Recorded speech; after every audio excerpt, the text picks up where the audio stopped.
अभी सीबीएसई ने revise syllabus दिया है 2020 7 जुलाई को। Computer science class 11 code number 083 session 2020-21 का जो रिवाइज सिलेबस हुआ है, ये उसी में से suggested practical list Python programming का प्रोग्राम नंबर 1 बता रहे हैं।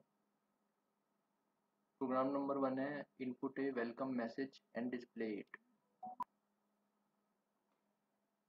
तो फ्रेंड्स, जितने भी फंक्शंस होते हैं वो क्या करते हैं, वो कुछ इनपुट लेते हैं और कुछ आउटपुट देते हैं। जैसे वॉशिंग मशीन होती है, उसमें हम इनपुट क्या करते हैं, कपड़े डालते हैं। और अगर फुल्ली ऑटोमेटिक मशीन है तो आउटपुट के तौर पर हमें क्या मिलता है, धुले हुए कपड़े। तो इनपुट हो गया कपड़े जो कि अच्छे कंडीशन में नहीं है, और आउटपुट मिल गया हमें धुले हुए कपड़े। तो वॉशिंग मशीन भी एक तरीके से फंक्शन ही हो गई। एक मिक्सी होती है, उसमें हम मैंगो शेक बना रहे हैं, तो दूध डाल रहे हैं और आम डाल रहे हैं, चीनी डाल रहे हैं।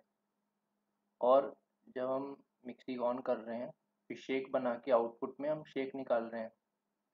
तो इनपुट हो गया वो रॉ मटेरियल्स जो हमने डाले, और आउटपुट हमें शेक मिल गया। तो एक मिक्सी भी जो है वो फंक्शन ही है। तो इसी प्रकार से कंप्यूटर लैंग्वेजेस में या पाइथन प्रोग्रामिंग लैंग्वेज में फंक्शंस हैं। तो फंक्शंस क्या करेंगे, कुछ इनपुट उसमें हम देंगे और वो फंक्शंस कुछ रिटर्न करेंगे आउटपुट। तो पाइथन फंक्शन में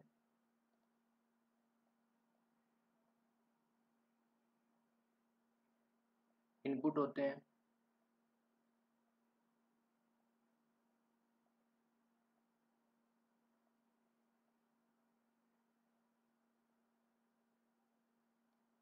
इनपुट की प्रोसेसिंग होती है इस फंक्शन के अंदर, और यहाँ आउटपुट निकलता है।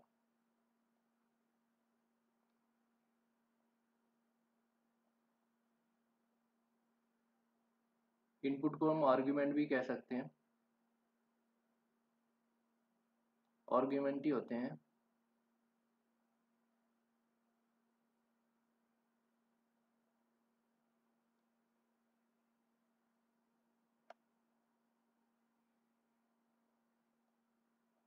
और आउटपुट को हम रिटर्न वैल्यू कहते हैं।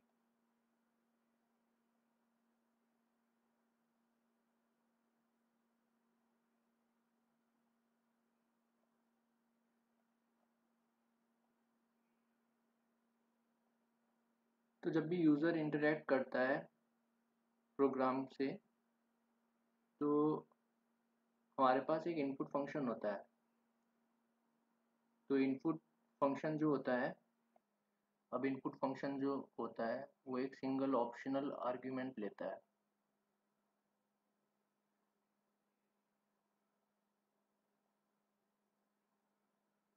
ऑप्शनल आर्ग्यूमेंट मायने क्या हो गया, ये फंक्शन हो गया, ये पैरेंथेसिस है। यहाँ पर इस पैरेंथेसिस के अंदर जो आप पास करते हैं उनको आर्ग्यूमेंट्स बोलते हैं फंक्शन में। तो यहाँ अगर आप आर्ग्यूमेंट्स नहीं देते तो एम्प्टी रहेगा, कुछ भी नहीं है। लेकिन अगर आप कोई आर्ग्यूमेंट देना चाह रहे हैं तो फिर एक होगा, वो कोई डाटा टाइप हो सकता है।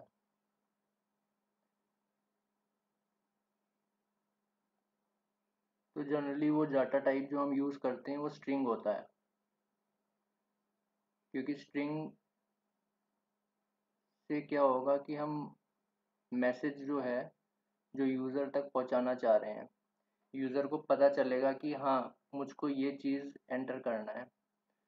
तो वो कुछ टेक्स्ट से ही हम बता रहे होते हैं, और वो टेक्स्ट हम यहाँ पर सप्लाई करेंगे एज एन आर्ग्यूमेंट। तो अभी जब हम प्रोग्राम में देखेंगे, जब इसको रन करके देखेंगे, तब क्लियर हो जाएगा। हम यहाँ पर जैसे एग्जांपल लिख देंगे, और यहाँ पर लिख देंगे एंटर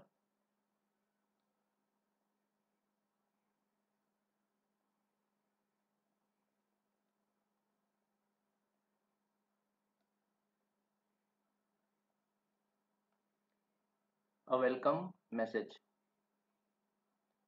तो जैसे ही इस इनपुट फंक्शन के अंदर मैं पास करूँगा ये string enter a welcome message और इसको एंटर करूँगा तो आउटपुट पे सबसे पहले तो ये लिखा हुआ आ जाएगा एंटर ए वेलकम मैसेज। उसके बाद मैं एंटर करूँगा कोई वेलकम मैसेज जो कि प्रोग्राम की डिमांड है कि इनपुट ए वेलकम मैसेज। तो जैसे मान लीजिए मैं इनपुट ए वेलकम मैसेज में लिखता हूँ वेलकम टू पाइथन प्रोग्रामिंग और वो लिखने के बाद एंटर कर देता हूँ, एंटर की जो है वो दबा देता हूँ। मैंने लिखा वेलकम टू पाइथन प्रोग्रामिंग और एंटर की को प्रेस कर दिया। तो जब ये इनपुट फंक्शन रिटर्न करेगा आउटपुट वो रिटर्न करेगा जो मैंने वेलकम मैसेज लिखी वो क्या थी वेलकम टू पाइथन प्रोग्रामिंग, वो एज ए स्ट्रिंग रिटर्न करेगा और उसी को मैं प्रिंट फंक्शन में डिस्प्ले करा दूंगा। तो प्रिंट फंक्शन में मैं वेरिएबल पास करूंगा जिसमें मैंने ये स्टोर कर रखा था। ये इनपुट फंक्शन को मैंने कॉल किया था तो इसको मैंने असाइन कर रखा था एक वेरिएबल में। तो अभी इसको प्रैक्टिकली देखते हैं। तो सबसे पहले हम इनपुट फंक्शन लिखेंगे, उसके अंदर आर्ग्यूमेंट एक मैसेज डिस्प्ले कराएंगे यूज़र के लिए।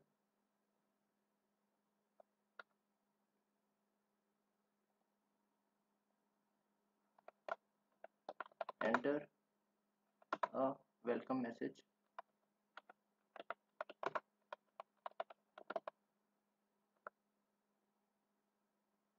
और इस पूरे फंक्शन को हम असाइन कर देते हैं एक वेरिएबल में।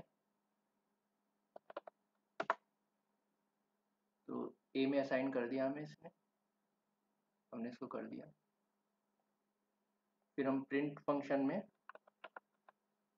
पास कर देते हैं ये वेरिएबल ए क्या रेफर कर रहा है, ए रेफर वो कर रहा है जो जो यूज़र ने कीबोर्ड के द्वारा एंटर कराया गया है। ए उस ऑब्जेक्ट को रेफर कर रहा है। इसको रन कराते हैं। यहाँ पर आगे enter a welcome message.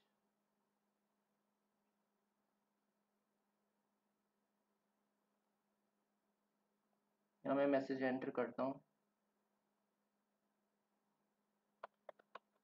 Welcome to Python programming